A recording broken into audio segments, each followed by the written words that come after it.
everybody, and welcome to the Wise Women podcast with me, Wyn Abbott, and my good friend Kathy Hodges. Hiya, Kathy.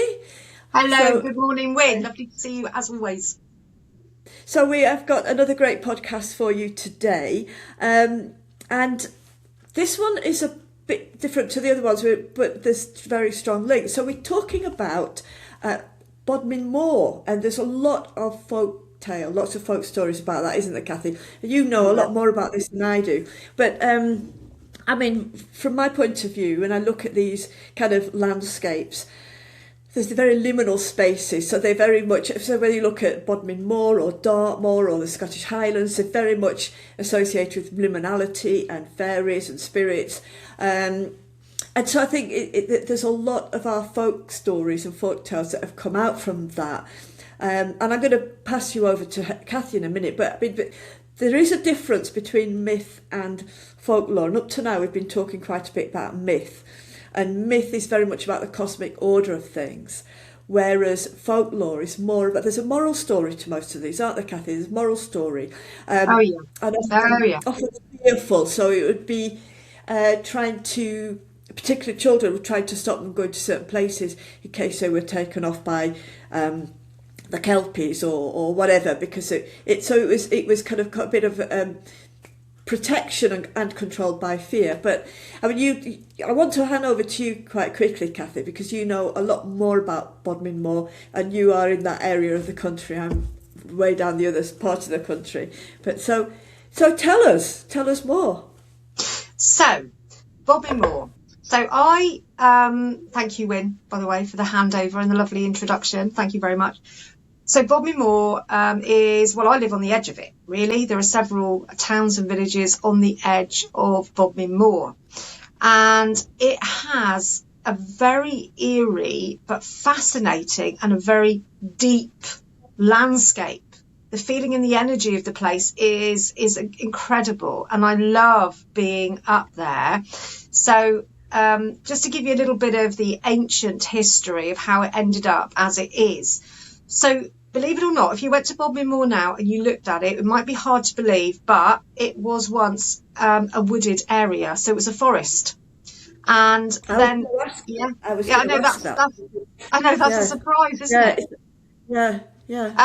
So the Neolithic people that first settled there, they started, and we're talking a long time ago, obviously thousands and thousands of years ago, they started to clear this wood, these trees, because they wanted to settle, obviously, and they wanted to set up homes, and they also wanted eventually, when it came to the Bronze Age, they wanted to start farming, because they moved from hunter-gathering to farming, and so Moor was cleared, and eventually we have what we have now, Bodmin Moor, a very wide, bleak-looking sort of area, but absolutely beautiful in the summer. And you'll notice when you're there are many tors and cairns. So what I'm talking about there is if you look at the landscape, you can see these piles of stones, yeah? And they all look as if they're man-made. Well, some of them are and some of them aren't. So the tors, they are actually, they're natural formations, and the cairns, they are actually put there by these ancient tribes to mark special places, burials, and where they would meet for festivals and things like that. So as you walk through the moors, you can notice this. There's also beautiful wild ponies on the moors, and there are the ruins of old engines from when there was mining on the moors as well. So it's a very atmospheric place with layers and layers of history. So what we're going to do is, I'm not going to focus too much on that. We're going to get down, dark and deep into Bodmin Moor's legends. Before you get too in. Yeah. I mean, there's things that have popped up to me. The first thing that you've talked about Bodmin Moor, but lots of other similar places have this, you said, an eerie atmosphere. Yes. And quite often they do. And I kind of wonder where that comes from. So that's one thing. It's something about the spirit of the place, isn't it? And the other thing, which when you were talking about stones, a lot of the folklore is regarded, so like the lake would be the holder of the sword, and often stones were seen to be once human people, that like the hills would be hiding sleeping kings and what have you. And so when you're talking about the eeriness, or you're talking about some of the cairns and the stones were man-made and others weren't, I mean, you Yes. can see where these stories emerge from, can't you? Yeah, you're talking about the standing stones. For example, there is a place on Bodmin Moor called Minions. Absolutely nothing to do with that film that I've never seen with the little people in it. It was called Minions a long time before that. And if you go to Minions, you are basically at a place called the Cheese Ring. So you can walk up at Minions, go onto the moor, you head towards the Cheese Ring, and that's one of those piles of stones that's quite dramatic that I was talking about. And in front of that is a beautiful standing stone circle, and that's actually called the Hurlers. And the reason it's called that is because, like you said, it was supposedly in legend. There's an old Cornish sport called hurling, and apparently a load of guys decided many hundreds of years ago, possibly thousands of years ago, they were going to have a go at hurling on a Sunday. And of course, on Sundays, you're not supposed to do things like that. And so they were then turned to stone, and they're called the hurlers. And there's actually what they think is like an altar stone there as well. You know, like you get Stonehenge. So you can see where the altar stone was for all their celebrations, etc. as well. So, and there are several standing stones in that area, but that particular one is very famous. Yeah, that's really interesting. I didn't know that. I mean, like I said, you know a lot more about this, but I do know some of the folklores, but not as much depth. But I don't think I'd even heard of the Minions. I mean, apart from the film, obviously. It's They're a not whole yellow, different are they? thing. It's a whole different thing. Yeah, it's a lovely village, and there are lots of moorland villages, and I will talk about that. But the first thing I wanted to talk about was a legend I learnt at school, and we went on like a school trip on the bus. You remember when you were at school on a field trip, and we went onto the moors, and we did this quite often because it's probably quite cheap. Because I was raised in Wadebridge, which is not very far away from the moors, so we'd all pile on and feel like we'd gone to a different country. Because back in the 70s, people didn't go very far. So anyway, we went to the moors and we were looking around, and we were told about this. Really stuck with me at the time. It was quite scary. This guy called Jan Tregeagle, and apparently he was this horrible man who would do anything to gather money. So he didn't have many morals, and so he did this. And he got all his money together and everything, and he did whatever he could to do it. Apparently he even did an orphan out of their inheritance to get his money together. So that's what kind of a nasty man he was, and they really made him sound nasty, so I remember it. But it is a very well-known myth story, So eventually he died, and apparently he paid loads of priests to pray for his soul, because he'd done so many things that were wrong. And when he died, he was buried at St Breoch, which is a little village outside of Wadebridge. So he was buried. Not long after he died, there was a trial, and the guy that was being prosecuted, he said, the only person that can testify to save me from being convicted for this crime, and that may well have led to hanging or something like that at Bodmin Jail or something. I don't know exactly what the crime was. The only one that can testify is Jan Tregeagle, but obviously he's dead. Right. So they called him back from the grave, and the legend goes that he stood in the courtroom in the witness box, this grey ghostly figure, and he testified, and he actually did something good in his life, and so he saved this bloke from being convicted.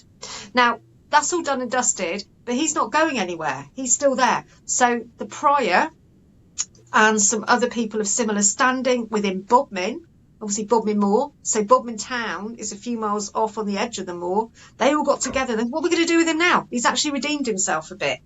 And they couldn't bear to send him off on his own, because then the demons who had promised to get him after he died because of all the horrible things he did would be able to grab him if he wasn't in his grave, you see. So they decided they'd give him some tasks. Tasks that he would never be able to complete, that would just keep him busy until Judgment Day, and then the demons couldn't get him. So one of those was, there's a place, a lake on the moor, you talked about just now with the stone, the sword and the Lady of the Lake. Well, Our Lady of the Lake on Bodmin Moor. She was, I'm at Dosmery Pool. So Dosmery Pool is this massive lake, supposedly bottomless. And you know, King Arthur is a big thing in Cornwall, as it is in Wales and lots of other places, Glastonbury and all the rest of it. It's a very big thing in Cornwall. And we have Tintagel Castle, not very far away. So obviously there is a King Arthur connection. And it is said the Lady of the Lake and Excalibur and all that was all connected with Dosmery Pool. So that's one side of it. But the bit I'm talking about is that poor old Jan Tregeagle, he was given a limpet stone with a hole in it, and he had to empty Dosmery Pool. So obviously he could never empty it. He was also given other tasks, for example, sweeping up the sand on a beach. Obviously that's never going to happen. Apparently where he did that, and where he apparently still is doing that, you can hear him shouting and wailing on a beach in Cornwall. So there was a storm one day, so he couldn't complete these tasks. And so the demons ran after him. And the story goes that he ended up at Roach Rock. And Roach is a little village. For people that don't know Cornwall very well, it's very near to the Eden Project. Most people in the world have heard about the Eden Project, yeah? So that's not very far away from me and not very far away from Bodmin. And so Roach is a little village next to that. And Roach Rock, if you go and look at it now, it's this great big rock formation and you can see it. And that's where he went and he hid in there. And there's, you know, I'm not sure if the demons finally got him or not. So I looked into this because I was, you know, for this podcast, I knew the story of Jan Tregeagle. I looked into it, and apparently there was a magistrate called Jan Tregeagle who lived in Bodmin in the 1600s, and he was a pretty nasty man. So I thought, well, that makes sense. And the funny thing is, the people that bought his house, and I'm not sure, so I can't answer this, whether it was just after he died or hundreds of years later. Apparently they'd been out of the house for the day, doing whatever on the moor. They came back and the house was full, because he used to have a lot of parties, a bit of raucousness going on there. When he was alive, the house was full of all these ghostly spectres that were partying hard in Jan Tregeagle's house. So the new owners opened the doors, looked through the window, saw them all, opened the doors, and they all disappeared, and it all went dead quiet. Gosh. Wow. I've not heard that story before, but you know, when you were talking about the impossible tasks, it made me think of the Greek myth, Sisyphus. I know the one, yeah. Yeah. He had to roll a boulder up the hill, and just before it got to the top, it would all roll back down. So he spent eternity rolling boulder up the hill. So it's kind of this impossible task for somebody that has committed some sort of transgression or sin, and that's their eternal punishment. So kind of similar kind of punishment. I always thought with Sisyphus, he had enough trouble with his name, let alone giving him an impossible task. I mean, talk about we have enough trouble with his name. Poor bloke. But yes, I agree. These impossible tasks are part of our history, part of our myth. And I'm sure some of them, like you say, with Jan Tregeagle, is kind of probably held up to children who lived in the area and saying, look what happened to Jan Tregeagle. You don't want the demons to get you. Yeah. You don't want to be brought back from the grave. Yeah, and that's what I was talking about before. When it comes to folk tales, often they were used to prevent people doing things or prevent people going to a certain place. So it would be fear. If you do that, the bogeyman will get you. If you go there, the kelpers will take you into the river and you'll never escape. And so there was an element of fear attached, but particularly around children, because they would embed those fears into children to not do certain things. Yes. They would grow up with those myths, and then they would pass them on to their children, and not myths, folk tales. So they had often a moral and a preventative purpose, didn't they? Yeah, and so that's Jan Tregeagle. That's probably why they pushed it onto us when we were sort of 7-year-olds wandering around Bodmin Moor, I expect. Absolutely, yeah. Let's scare the kids. It definitely scared me. Yeah. So yeah, Jan Tregeagle. So that's one of those stories. And other people might know more about him, because I'm trying to give a good sort of clear picture of lots of different stories. So I can't put it all in there, but there are some facts, some holes in there that people might be able to fill. So they can always comment or email me or let me know, because I'd love to hear more about him. Yeah, yeah. But another big feature of Bodmin Moor is Jamaica Inn. Yeah. So Yeah. if Jan Tregeagle had been around at the time, I think he probably would have spent a fair amount at Jamaica Inn. But obviously this was after his time, because Jamaica Inn, well, it was built in the 1750s, and it is in a real wild, windy spot, very isolated.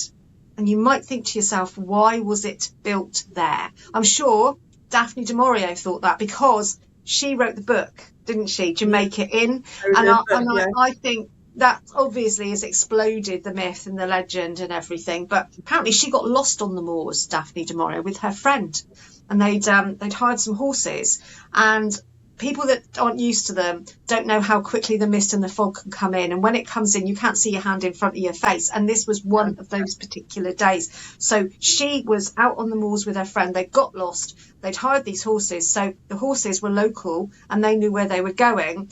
And they led them to Jamaica Inn. And apparently it was very atmospheric. This is in the 1930s, not as far back as we're going to go in a minute. But the landlord came out, he saw somebody in the distance, and he came out with a light and he led them in. And so that began her fascination with Bodmin Moor and with Jamaica Inn. But the reason it was in such an isolated spot is because it was smack bang in the middle of the turnpike road, which went from Bodmin to Launceston. And so the owners were very clever, the people that built it, the Trelawney family. They built it originally in the 1700s. It was smaller then, but they built it because they knew that they had a captive audience, basically. Now, don't get me wrong, it wasn't glamorous. It was the kind of place that you would stop and get sort of, I don't know, hunk of meat and a hunk of bread and a nice bit of ale with a hot poker put in it to warm you up so you could carry on your trip. But it wasn't the kind of place. Some inns in the area were geared towards gentry. The gentry probably would have only gone there if they really had to. Let's put it that way. Any port in the storm. Yeah. So that's how it started. And then because of a lot of wars and skirmishes that England was involved in, that's when you get all these stories about smuggling starting to be attached to Jamaica Inn, which is part of Daphne du Maurier's novel as well. And it's very true. I don't know if you know anything about smuggling, why it started, Wyn. I don't. I remember watching the film Jamaica Inn when I was very young, but I don't actually know where it started though. So right, lots of wars going on. Yeah, I'm going to tell you. Lots of wars going on, and so because of that, there was a lot of economic strife, and so the government had to put higher taxes and tariffs on certain goods. And so, for example, tea and brandy, they were the biggest. They were the biggest things that would have tax on them, extra tax on them. And so if the smugglers, there was smuggling crews going all over the place that wouldn't have to have anything to do with the excise men who would smack these taxes on when they were put into shops and everything. They could go directly to the purchaser, basically. So places like Foy Harbour, which is not very far away, again, in this area, a little bit of a trek. They would get the ships coming in and they would take off some of the brandy and the tea and everything, store it, and other goods as well, store it all up at Jamaica Inn, and then they'd sell it. And so people would know where to go to get it. And they did, so that was smuggling, but also they did something called wrecking. So they would sit on top of a high hill or something so that they could be seen, and then they'd light a fire. Now, some poor soul out there, some captain, he's out there, he's looking for safe harbour. So he sees this fire and he thinks, great, what they're actually doing is they're pulling them in to crash on the rocks. So when they crash on the rocks, it's called wrecking, and we still have this thing called wreckers' rights. that people talk about. Don't think it's quite legal now, but a lot of Cornish people that I know, and I'm Cornish as well, think it is. Anyway, wreckers' rights means that you're going out yourself, but wrecking was actually encouraging it. And there are stories of the crew being murdered as well. So there was no link back to the people that had wrecked them and taken all their goods. And again, then that would be taken to Jamaica Inn as like a holding place. They must have had somewhere underneath or something where they could put it. So that's why smuggling started, and Cornwall was a big area of it. And there was other places in the country as well, wasn't there, that smuggling was a big thing. Cornwall, I think, is the biggest, isn't it? That's got the most reputation that I'm aware but of. If you think about it, the coast and the distance to everything, it makes sense. Yeah. Makes sense. Yes, it does, so yeah. Jamaica Inn, bit of a strange name, isn't it? Yes. Where do you think the name comes from? Any idea? Well, I always thought it was something to do with rum, but I don't really. Jamaica, Me the rum too. place in Jamaica. Me too. Yes.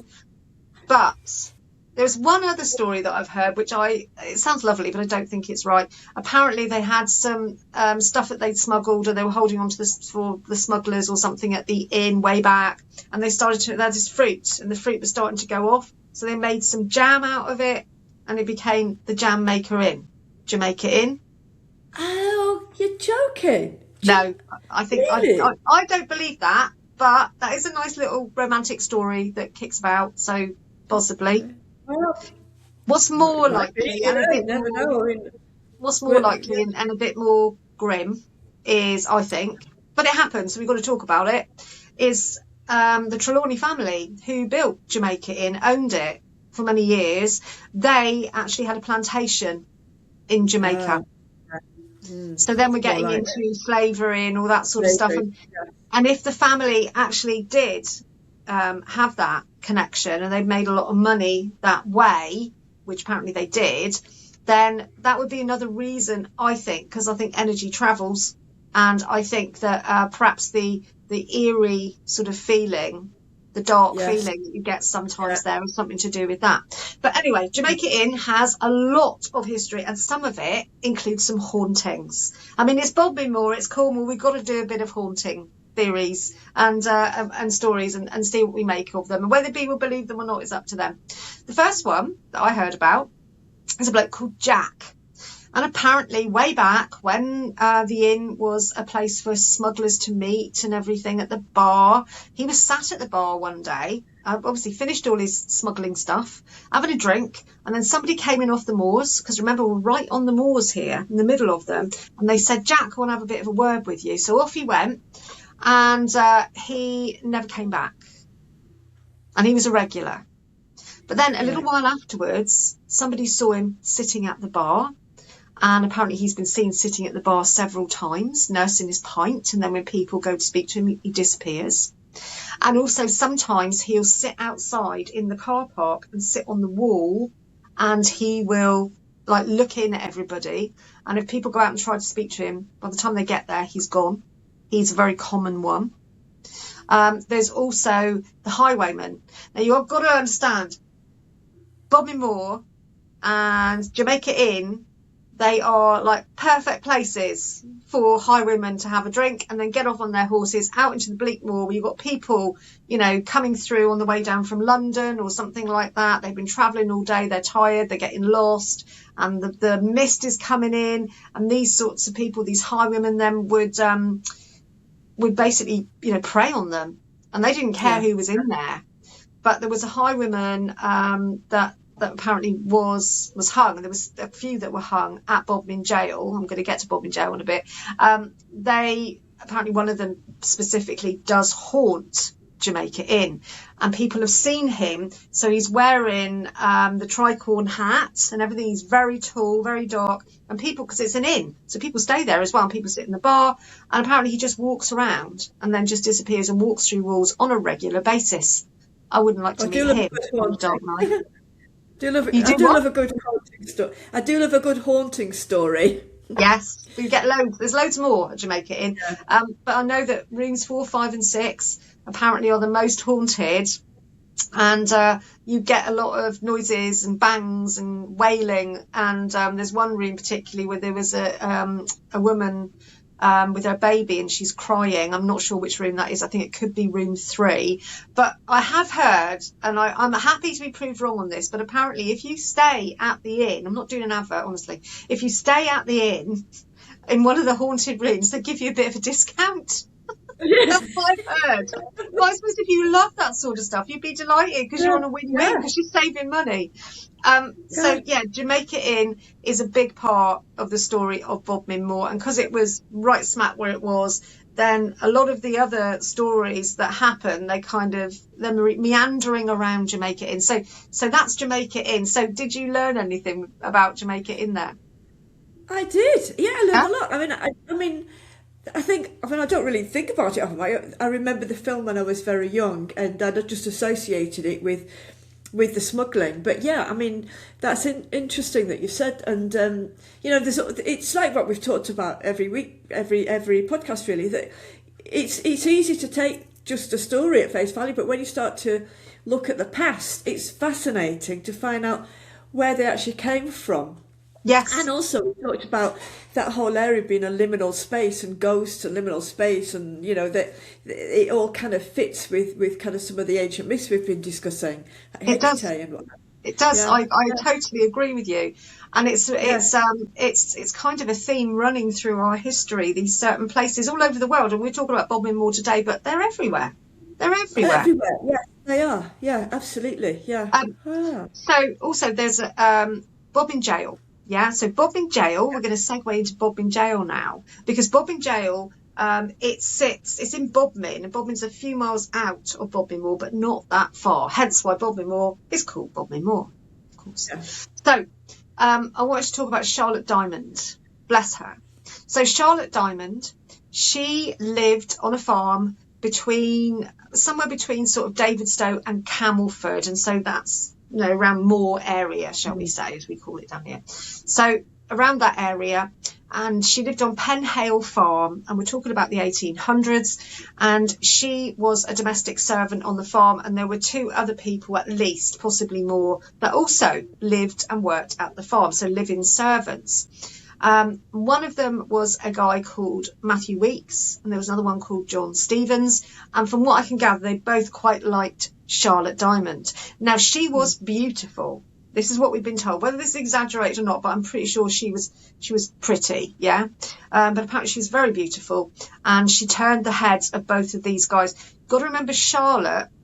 I feel quite sorry for her, because her only gift, really, the only thing she had to work with was her beauty, because she was an orphan, an illegitimate child. She had no family, nobody. And so she probably had to trade on that a little bit, as women have had to do in the past, on their youth and their beauty and all of that. So she's living there. These 2 guys are there. And people are really surprised, because she starts hanging out with Matthew Weeks. Now remember, she's lovely, she's beautiful, she's perfect, all the rest of it. Bit of a hottie, shall we say. Matthew Weeks, bless him, he's got a limp, he's got a pock-marked face, and I don't know what his personality was like. He might have been a lovely bloke, and she just fell madly in love with him. Fair enough, ski. But people that knew in the area, including the people at the farm, thought it was a bit of a strange match. But these things happen. Now, on Sundays, in places like this, you probably know that the staff would be able to go out on a Sunday and do their own thing. So Matthew and Charlotte very often used to go for a walk on a Sunday, and they'd be all dressed up in their best clothes. They probably went to church Sunday morning, and the afternoon was their own. It's probably the only afternoon they had to themselves. So off they went, and she was well known for wearing this lovely green dress, so what they would call Sunday best. There really was a Sunday best going back. These ideas come from reality. Some people wore the same clothes all week, and then Sunday they had a special dress. And of course, she had no money, did she? Yeah, we always did when we were children. We always had to have this, what we wore for Sunday for church. We'd have to take it off as soon as we got home and change it. I mean, that lasted a long time, didn't it? Yes. It wasn't just for the years ago when they didn't have as many clothes. But I mean, it's kind of still embedded in me now. Really, exactly, Sunday best, and we still use it. We'll say something like, "Oh God, I'm going somewhere. I better wear my Sunday best." Yeah, absolutely, we do. Yeah. And so these things carry on. But for them, it really was a big thing. So she had this beautiful green dress, which apparently suited her perfectly. I don't know her colouring, so I'm imagining she had lovely emerald green eyes and long dark hair, very pretty girl. And apparently she had this bonnet as well that she was very proud of. She tied that off, and she was going off for a walk with Matthew Weeks, as they'd done for weeks, no pun intended, before every Sunday, and they went off on their walk. Anyway, Matthew came back. Long story short, Charlotte didn't.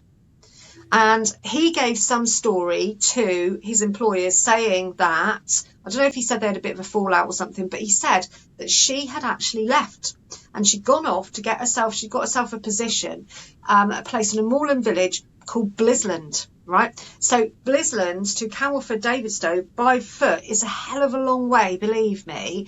And so this is a moorland village on the moors, and Blisland. By the way, if you ever go to Blisland, go to the pub. It's brilliant. They've got all sorts of ales in there. And the guy that runs it is a real character. And there's loads of original buildings there from the time of Charlotte Diamond and way back. Lovely village green. Anyway, I'm not being paid to say that. I really like it there. It's just up the road from me. So I'm just saying that. Anyway, so Blisland, no sign of her. No sign of Charlotte. Getting back to Charlotte again.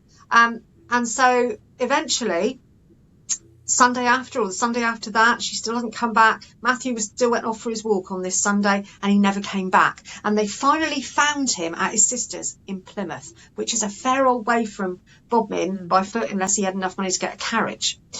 So in the midst of all this, they found out that Matthew had an inheritance, which may be why Charlotte was attracted to him. Yeah, not saying she was, but it makes sense. And her and John Stevens, the other lad, they're all in their 20s, who was living at Penhale Farm, he'd really taken a shine to her and he'd kind of talked her out of going out with Weeks anymore. Maybe she told him that on that day, but they'd actually planned to elope. This is the story that was kicking about. So they brought him back, Matthew Weeks, and in the meantime, somebody washed the clothes that had come back when he'd been for this walk with Charlotte. He'd left them at Penhale Farm, which to me, he wasn't very good at being a criminal. So if he'd actually done it, you know, perhaps he wouldn't have done this, wouldn't have left everything to be found. They found blood on him. That blood could have come from anywhere as far as I'm concerned. But they said it was definitely Charlotte's blood. And so he was arrested. The authorities came and they arrested him. And then just after this, Charlotte's body was found at the base of Router. Now, Router is spelled Rougghtor. So a lot of people that don't live here, understandably, call it Rough Tor. But if you ever come into Cornwall and you're going to go up Router, which is one of the highest points in Cornwall, call it Router, not Rough Tor, because apparently if you ask for Rough Tor, sometimes the locals will send you in the opposite direction. So handy hint for anybody who's visiting Cornwall and wants to go on the moors. So anyway, her body was found at the base of Router. Poor Charlotte, in her beautiful green dress, and she was obviously dead. So Matthew Weeks, he was actually hanged at Bodmin Jail. And he was hanged after, and even right at the end, he protested his innocence all the way through. Now, if you think about it, Wynne, can you think of any 100% evidence we've got there? It's all circumstantial, isn't it?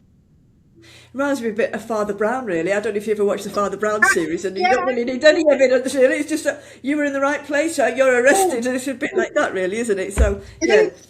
It is. Getting the accused is more important than getting the evidence. Exactly, and I suppose it all makes sense. But he was adamant that he hadn't killed her, and so he and poor old Charlotte. Before I move on to Bodmin Jail and what happened to Matthew Weeks after that, apparently her ghost is still seen on the same date every year. Sometime in April, the actual date escapes me, but sometime in April every year you see her wandering around. Lots of people have seen her near where they put a monument, a gravestone. Poor Charlotte Diamond was murdered here and all the rest of it, just at the base. And she's like wandering around looking lovely and looking very confused and sad, which is a very sad end to the story. And Matthew Weeks, like I said, he kept protesting his innocence. Nobody listened to him. Even when he was going on the scaffold at Bodmin Jail, he was still protesting his innocence. And he was hanged. And the story goes at Bodmin Jail, his ghost still wanders around protesting his innocence to this day. And we still don't know, actually, really, do we, who killed poor old Charlotte Diamond. So that is a really sad story.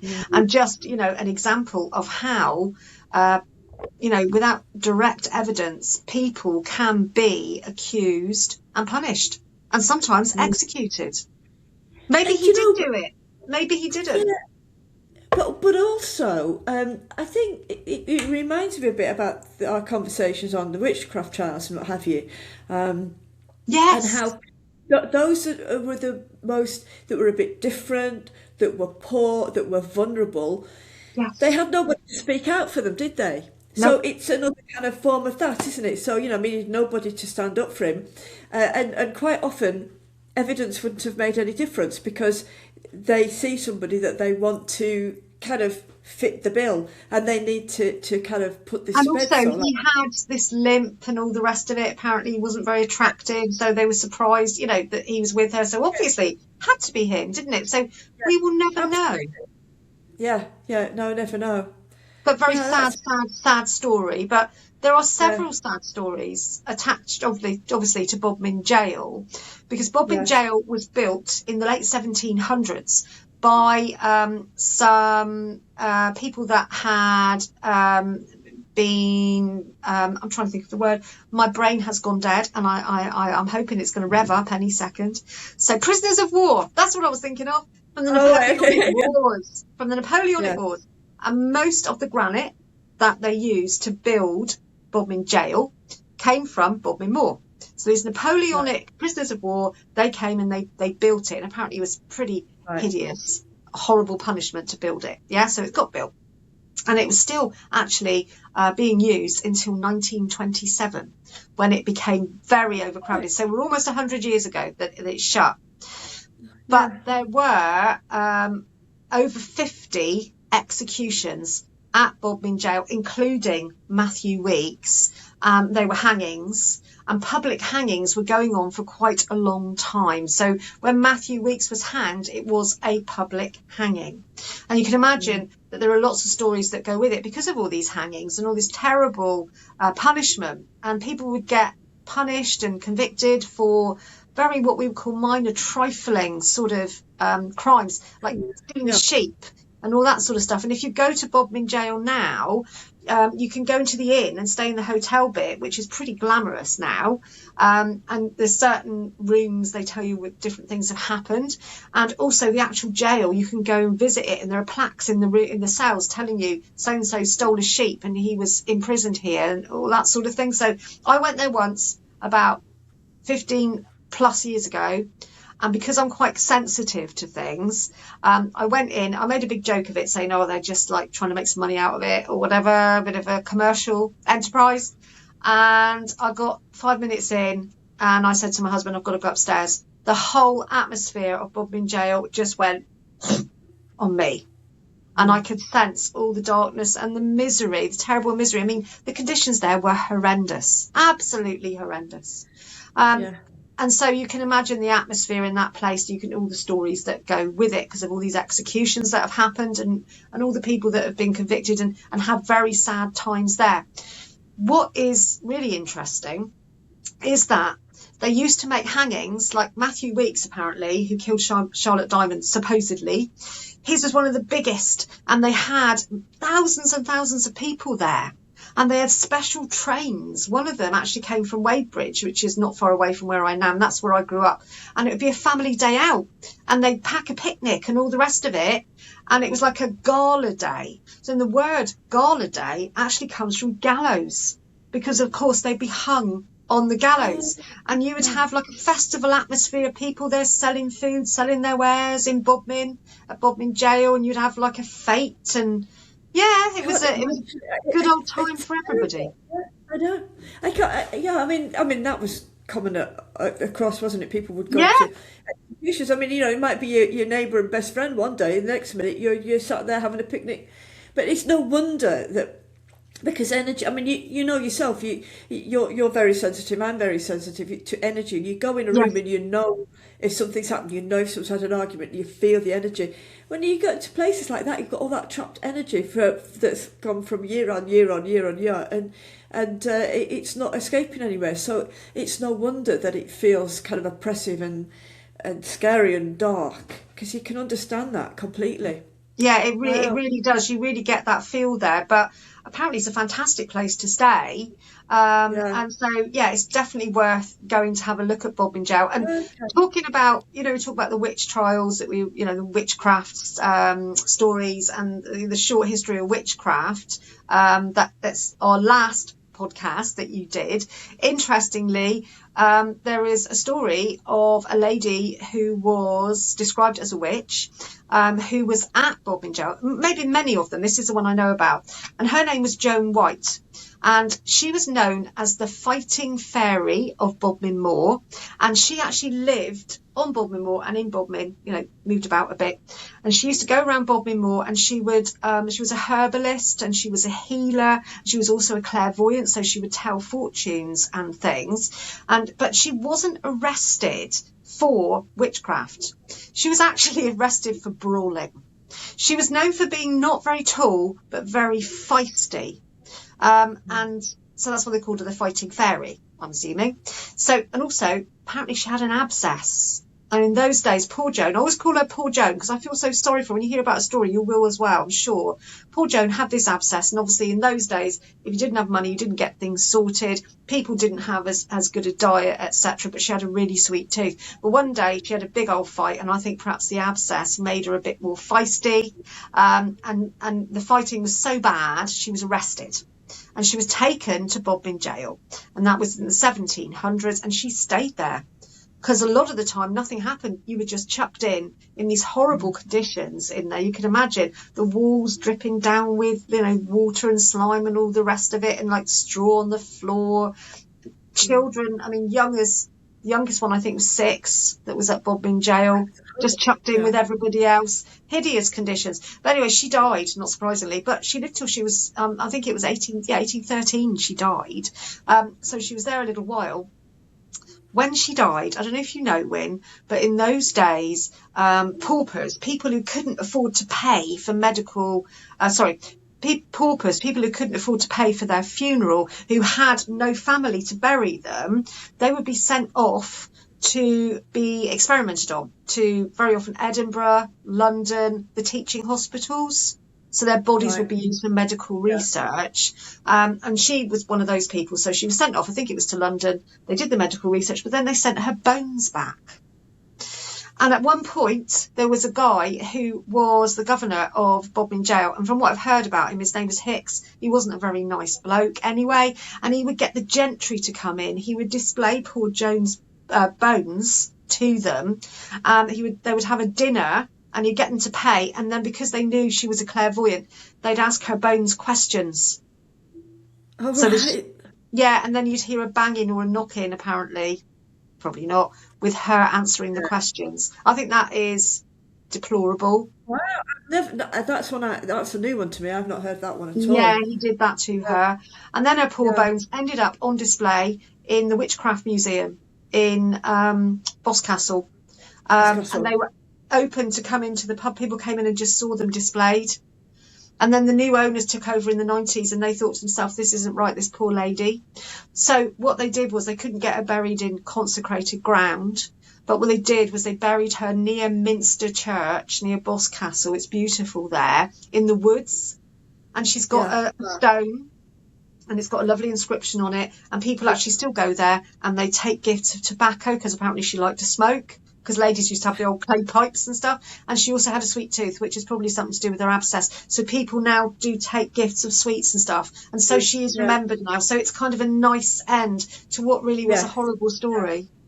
That was, Wow. Horrible, Fascinating. horrible story. Poor Joan. I think so many of the stories from the past are really horrible, aren't they? I mean, they really The are. last thing I'm going to mention is something that doesn't hold a lot of credence for me, but I'm going to mention it because a lot of people believe in it. A lot of people have heard of the Beast of Bodmin Moor. Have you heard of it? Yeah. So the story goes that there is this panther-like animal that's going around Bodmin Moor, and apparently in the 1990s it got so bad there were farmers complaining about livestock being taken. There's been 60 sightings since the 1970s. And apparently it kills livestock and all the rest of it. People have seen it wandering around the bottom of their garden and they've taken photographs, and none of the photographs I can see from my research convince me that it looks like a big black moggy. And I'm sure I'm going to get loads of people, if they're going to listen to this, especially because I'm Cornish, they're probably going to think, how dare she say that? And they might believe it. And I'm not the person to say that it's not true. I'm not saying that. But for me, it seems a bit strange. But anyway, they did this, the government launched this investigation to try and find out if there was any credence. And they said there was no verifiable information that this panther-like creature was wandering around Bodmin Moor. And to add insult to injury, this child dug up a skull of a big cat, and people thought, quite rightly, I probably would have thought that as well, great, we've got evidence. When they actually checked it out, they found that it was like a plastic skull. It wasn't a real one. Or if it was, it was shipped over to go. I'm not sure if it was real or not, so don't tell me off, anybody listening. And it came off one of those lion skin fur rugs with the head on the end that were all the fashion back in the 70s. It came off one of them. So it wasn't that. So what I believe is that there are a lot of animals after the Exotic Pets Act changed in the 1970s that were released. So before the 1970s, believe it or not, you could just have a lion if you wanted one in your house, or a tiger or a panther or whatever it was you wanted. And even in Harrods, they had a place where you could perhaps nip in and get some posh cosmetics and a nice dress and a diamond tiara, and then pick up, I might as well have a lion while I'm here. I might as well get a lion as well. And people would have them. And then when this exotic pets thing changed, this law, a lot of them were released. And another thing that happened was somebody was sending a shipment of big cats from one zoo to another, and they had to cross Bodmin Moor, and they never reached their destination. So it could be something to do with that. But surely they'd be breeding or something, and we'd be seeing lots of them. I don't know. Well, I mean, I think that, it's interesting, this. I mean, obviously, I think most people have heard of the beast of Bodmin Moor, and I'd always heard it was a big cat. It's the fear element that gets to me, because it's kind of become a folk tale in itself, hasn't it? But when I think about things like that, it's not so much about is it there and where's it come from? Because you've made a couple of suggestions there, which I think were very good suggestions. But the fear aspect comes to me from, we are, again, going back to folklore and mythology. So big black dogs were seen as a creature to fear. If you saw, and the Hound of the Baskervilles. The Hound of the Baskervilles. And they're always black. And but look at it, and I'm gonna go back again. I'm sorry, to Hecate, the black dogs of Hecate, and then so they were her protection. They would warn against issues, and they warn against danger. And later on, of course, they became the creatures of the devil. If they were black, whether it was a cat or a dog, but particularly if it was black, it would be seen associated with the devil. So if you got a black pet or a black animal, it's more frightening, more dangerous than a white one or anything else. And I think that possibly, and all of you out there that know a lot about this story that I don't, I think that it's a mixture of maybe something that, like you said, it might have been an exotic pet that had been released. It could be, but it's and if that's the case, the fear around that would be the fear around meeting any wild animal that's going to attack you. But I think it's the reputation that is underlying the roots of where it's come from. I think the reputation of it comes back.